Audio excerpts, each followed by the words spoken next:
धरना दिया गया है। शांति में सरकार को शांति से वार्ता करना चाहिए, लेकिन भाजपा को मालूम है कि ये लोग शांति से करेंगे, हमारा भेद खोलेंगे।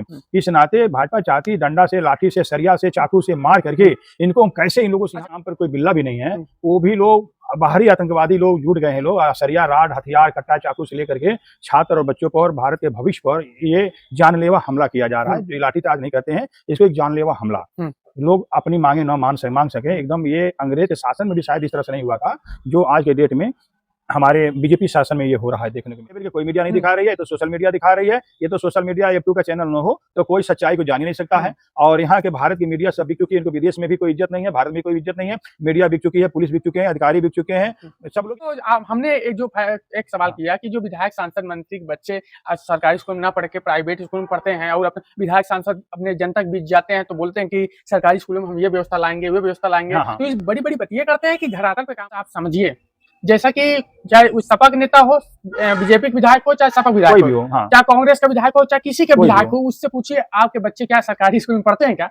नहीं पढ़ते। किसी के बच्चे कोई सरकारी स्कूल में पढ़ते हैं। सिर्फ आम जनता को सिर्फ गुमराह करते हैं। नेता लोग मिलके मलाई खाते हैं और जनता आपस में टकराव करती है। अभी देख लीजिए पटना में भाजपा और कांग्रेस में युद्ध चल रहा है। मतलब जनता आपस से भी बुरा हाल इस देश में होगा जब लोग अपने न्याय और धर्म को पाने के लिए, ये बिल्कुल भाजपा की सरकार नहीं है, ये विदेशी एक सरकार है जो भारत में ये राम के नाम पर ये घुस गई। जैसे कि अंग्रेज जब आए तो व्यापार के नाम पर भारत पर घुसे, ये भी एक विदेशी एजेंट है। RSS हुए जो भाजपा के जितने कार्यकर्ता हैं, ये विदेशी एक ब्राह्मण है, विदेशी लोग हैं जो भारत में एंट्री कर चुके हैं। और इस देश को, लोगों को, गरीब युवा वर्ग को, चाहे कमजोर तबके लोग को ये बंधक बन। जय हिंद, जय भारत। हम रघु विश्वकर्मा लगातार आपको देवरिया जिला से अपडेट दे रहे हैं और इस समय सबसे बड़ी अपडेट है कि जो अभी दिल्ली में जंतर मंतर पे लाठीचार्ज हुआ, युवाओं के साथ कितना भेदभाव हुआ, जिस तरह युवाओं का हाथ पैर तोड़ा गया, यहाँ के कई हमारे समाज के भी लोग घायल हुए। ये युवाओं के ऊपर जैसे कि ये तानाशाही सरकार को लेकर हमारे भावी विधायक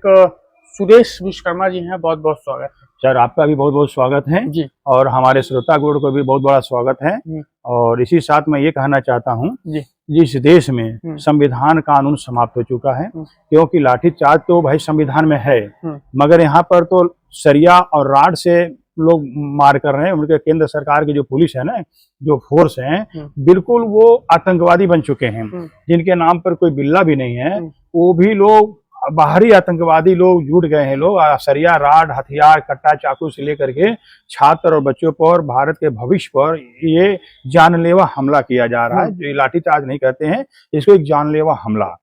लोग अपनी मांगे न मांग सके एकदम। ये अंग्रेज के शासन में भी शायद इस तरह से नहीं हुआ था जो आज के डेट में हमारे बीजेपी शासन में ये हो रहा है देखने को मिल रहा है। ऐसा क्यों हो रहा है सर? देखा जाए कि जो धरना दिया जा रहा था, शांतिपूर्वक धरना दिया जा रहा था, लेकिन क्या लगता है इसमें कुछ लोग आके ऐसा माहौल पैदा कर दे रहे हैं। ऐसा कई लोग का विरोध भी कर रहे हैं, कई अपने लोगों के हिंदुस्तान का मुर्दाबाद कर रहे हैं। और पेपर लीक का मामला चल रहा था, वो जो सरकार को शांति से वार्ता करना चाहिए, लेकिन भाजपा को मालूम है कि ये लोग शांति से करेंगे, हमारा भेद खोलेंगे।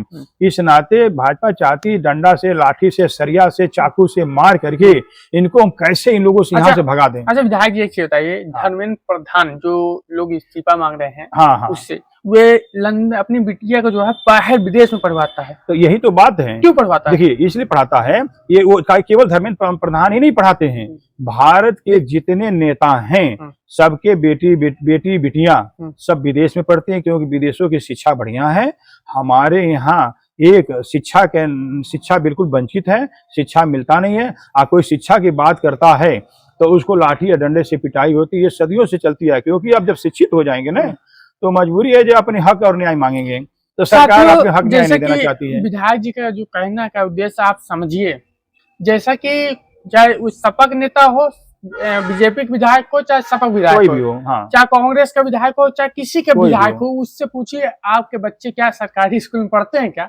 नहीं पढ़ते। किसी के बच्चे कोई सरकारी स्कूल में पढ़ते हैं। सिर्फ आम जनता को सिर्फ गुमराह करते हैं। नेता लोग मिलके मलाई खाते हैं और जनता आपस में टकराव करती है। अभी देख लीजिए पटना में भाजपा और कांग्रेस में युद्ध चल रहा है, मतलब जनता आपस में टकरा रहा है। वो युद्ध बिल्कुल सही है, अभी तो थोड़ा सा झांकी है, आगे इससे भी भयंकर अभी बाकी है। सरकार जो बिल्कुल एक क्राइम बन जाएगी, जनता की बात नहीं सुनेगी, तो अंग्रेज से भी बुरा हाल इस देश में होगा जब लोग अपनी न्याय और धर्म को पाने के लिए, ये बल्कि भाजपा की सरकार नहीं है, ये विदेशी एक सरकार है जो भारत में ये राम के नाम पर ये घुस गए। जैसे कि अंग्रेज जब आए तो व्यापार के नाम पर भारत पर घुसे, ये भी एक विदेशी एजेंट है। आरएसएस हुए जो भाजपा के जितने कार्यकर्ता हैं, ये विदेशी एक ब्राह्मण हैं, विदेशी लोग हैं जो भारत में एंट्री कर चुके हैं और इस देश को, लोगों को, गरीब युवा वर्ग को और चाहे कमजोर तबके लोग को ये बंधक बना करके इस देश में राज करना चाहते हैं। देखिए, दारू की फैक्ट्री दुनिया भर खुल रही है क्योंकि वो चाहते हैं दारू पिए, हमें पैसा दें और ये नाले में जाकर गिर के मर जाए, इसलिए दारू बंद नहीं होगा। शिक्षा बिल्कुल बंद होगा क्योंकि शिक्षा में ये शिक्षित हो जाएंगे ना, ये दारू पिएंगे नहीं, सरकार से अपनी हक मांगेंगे। सच्चाई बात तो यही है, न शिक्षा देंगे, न चिकित्सा देंगे और न कोई न्यायपालिका में कोई सुविधा देंगे। न्यायपालिका में जज भी देखिए बिक चुका है, जज बिक चुका है, कलेक्टर बिक चुका है, डीएम बिक चुका है। सारे पोस्ट पर ये विदेशी लोग आकर के देश में कब्जा पा चुके हैं। अब जाके धीरे धीरे हमारी जनता जाग रही है। अभी भी जनता मन से नहीं जागी है। जनता को ये समझ है कि भारतीय जनता पार्टी हिंदू राष्ट्र घोषित करेगी, क्योंकि ये असंभव है। अरे हिंदू राष्ट्र घोषित करना रहता है तो भारतीय जनता पार्टी में 99% सब हिंदू तो हैं, हिंदू राष्ट्र घोषित कर देते हैं, मगर हिंदू राष्ट्र घोषित नहीं कर रहे हैं क्योंकि वो हिंदू है ही नहीं है, वो अपने भारत के है ही नहीं है। ये विदेशी मूल आकर के भारत बस गए हैं और यहाँ के लोगों को शिक्षा नहीं देना चाहते हैं, चिकित्सा नहीं देना चाहते हैं, न्याय नहीं देना चाहते हैं। इन पर हुकूमत करके राज करके इस देश को कब्जा में करना चाहते हैं। अच्छा, क्या लगता है विधायक जी, हम अभी कुछ लोग जो सोशलिस्ट पार्टी के सिपाही भी वहां गए थे दिल्ली में, बिल्कुल उनको भी लाठीचार्ज हुआ, जो कई लोग तो यहाँ तक के दर पे ही अपनी सांस रोक दिया, कई लोग का उंगली टूट गया, कई लोग का सिर फट गया। जो ये बीच में प्रशासन के बीच में बिना नेम प्लेट पे जो बिल्कुल घुस गए थे, इन लोग कौन थे? मैं अभी आपको बताया, ये देखिए मैं बताया जी, उसमें 75% बिना नेम प्लेट के हैं, तो इसका मतलब जाहिर बात है वो पाकिस्तान से बुलाए हुए भाजपा द्वारा ये गुंडे हैं। क्या लगता है बात? आपने कहा भाजपा और कांग्रेस सपा के द्वारा नहीं बुला सकते? अभी तो सरकार भाजपा का है ना, सारी जिम्मेदारी तो भाजपा की बन सकती है, तो हम तो भाजपा ही नहीं बोलेंगे। जो सिपाही की वर्दी पहना खड़ा कर दी है, आप बच्चों पर जो सरिया से वार कर रही है, चाकू और कट्टे से वार कर रहे हैं, इसका मतलब क्या है? वो विदेशी गुंडे हैं जो बुला लिए, जिनके नेम प्लेट नहीं है, जो कोई पकड़ न सके, लाठी डंडा से मार के पीट दे, मुआ दे। ये लोग सिर्फ मारने और मरने बता हुए, न्याय देने के नाम पर नहीं। अच्छा, क्या लगता है मीडिया बिक चुकी है? मीडिया तो पहले बिक चुकी है। कैसे बिक चुकी है? अगर जो वहाँ आपका जो दिल्ली में जनता मैदान धरना चल रहा था, अगर मीडिया बिक चुकी होती, ये तो सोशल मीडिया दिखा रही है, सोशल मीडिया दिखा रही है, राष्ट्रीय लेवल पर नहीं दिखा रही है। नहीं, राष्ट्रीय लेवल के कोई मीडिया नहीं दिखा रही है, तो सोशल मीडिया दिखा रही है। ये तो सोशल मीडिया F2 का चैनल न हो तो कोई सच्चाई को जान ही नहीं सकता है। और यहाँ के भारत की मीडिया सब बिक चुकी है, इनको विदेश में भी कोई इज्जत नहीं है, भारत में कोई इज्जत नहीं है। मीडिया बिक चुकी है, पुलिस बिक चुके हैं, अधिकारी बिक चुके हैं, सब लोग यहाँ बिक चुके हैं। अच्छा, जो हमने एक सवाल किया कि जो विधायक, सांसद, मंत्री के बच्चे सरकारी स्कूल में ना पढ़ के प्राइवेट स्कूल में पढ़ते हैं और अपने विधायक सांसद अपने जनता के बीच जाते हैं तो बोलते हैं कि सरकारी स्कूलों में हम ये व्यवस्था लाएंगे, वे व्यवस्था लाएंगे। तो इस बड़ी बड़ी बात ये करते हैं कि धरातल पे काम करते हैं? नहीं, काम तो कुछ भी नहीं होता, इनकी बड़ी बड़ी बात सिर्फ होती है। कारण है जो वो लोग जानते हैं जो सरकारी स्कूल में कोई सुविधा, कोई व्यवस्था नहीं है। अपने बच्चे को या तो प्राइवेट स्कूलों में पढ़ाएंगे या तो विदेश में पढ़ाएंगे, आप पैसा दे के पढ़ाएंगे। हालांकि ये नहीं होना चाहिए। जब वो काम, नौकरी मांगेंगे सरकारी, काम करेंगे प्राइवेट। ऐसा क्यों भाई? हम कह रहे हैं देश एक है, आपका सब कुछ एक है, तो दोहरा चरित्र अपनाने की, मापदंड अपनाने की क्या जरूरत है? आजकल हॉस्पिटल में एक बिजनेस बन गया है, हॉस्पिटल बिजनेस हो गया, न्यायपालिका बिजनेस बढ़ गया और शिक्षा भी एक बिजनेस बन गई है। और जब तक ये बीजेपी सरकार रहेगी तब तक ये बिजनेस या व्यापार चालू रहेगा। इसलिए मैं आपसे यही कहूंगा, अपने श्रोतागण, अपने दर्शकों से मैं यही कहूंगा, ये इस बीजेपी सरकार को जितना जल्द से उखाड़ के फेंकिए और लोक जन सोशलिस्ट पार्टी की सरकार बनाइए, तभी न्याय और सही संगत मिलेगा। क्योंकि लोक जन सोशलिस्ट पार्टी यहाँ की भारत की मूल निवासी है, यहाँ की गरीब जनता की ये पार्टी है, यहाँ मजदूरों की ये पार्टी है, कारीगरों की पार्टी है। यहाँ पर इस नाते ये लोक जन सोशलिस्ट पार्टी इन लोगों से मिलकर बना है, अपने देश की पार्टी है। इसलिए अपने देश की पार्टी को बनाइए। मूल जो विदेशी आए हैं भाजपा के नाम पर, राम के नाम पर, अल्लाह के नाम पर, इनको भगाने कार्य किया जाए। अभी हाल ही में देखें, हमारे देवरिया जिला के विधायक जी मस्जिद पर वार कर दिए क्योंकि जनता से उससे कोई नाराजगी नहीं थी।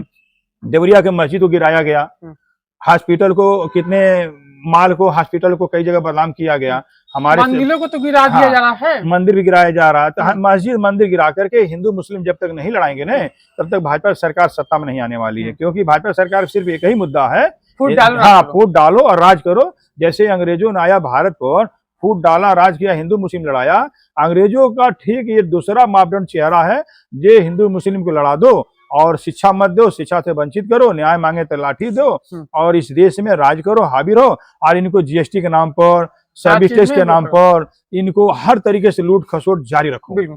तो साथियों, आपने देख लिया होगा, जिस तरह हमने पहले बता दिया था कि जो हमारे आज के समय में युवा छात्र संघर्ष कर रहे थे अपने पेपर, अपने अधिकार की आवाज उठाने के लिए दिल्ली गए थे, उनके ऊपर लाठीचार्ज होता है। और किसमें से समझ लो जान देने बारी आ जाती है। लेकिन ये सरकार, ऐसी सरकार को मिलकर जब तक हम लोग संगठित नहीं होंगे, अगर इनको उखाड़ फेंकना है तो हमको संगठित होना बहुत जरूरी है।